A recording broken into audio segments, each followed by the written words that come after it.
అందరికీ నమస్కారం అన్న. ఈరోజు అయితే మనమైతే ఇదిరాలకి అయితే వచ్చినాం. వచ్చేసరికి మా బాబాయ్ అయితే ఫోన్ చేస్తే ఆయనకు జ్వరం వచ్చిందని చెప్పిండు. అందుకనే నేను కూడా వచ్చేసి ఒక 2 ఇదిలాన పోదామని ట్రై చేసిన. ఎట్లతో ఇంకా వరకు అయితే పోయడం అయితే మస్తు వచ్చింది, సూపర్ అయితే వచ్చింది.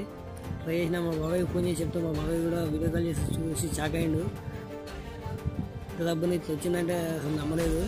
కానీ నాకు మాత్రం ఫీజులు అవుతాయి, మొత్తం ఘోరం, చూడలు మొత్తం తడిచిపోయింది. ఎడిగాడికి ఇద్దరు కూడా పదన పోయింది. మా బాబాయ్ చూస్తే మాత్రం వేరే ఉంటుంది.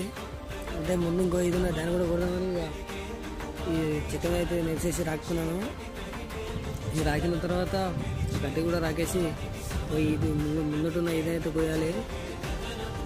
దీన్ని పోయడం అయితే జరుగుతుంది.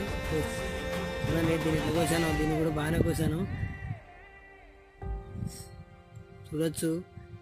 మీరు కూడా ఎవరైనా కొత్తగా ట్రై చేసిన వాళ్ళు ఉంటే కామెంట్ చేయండి.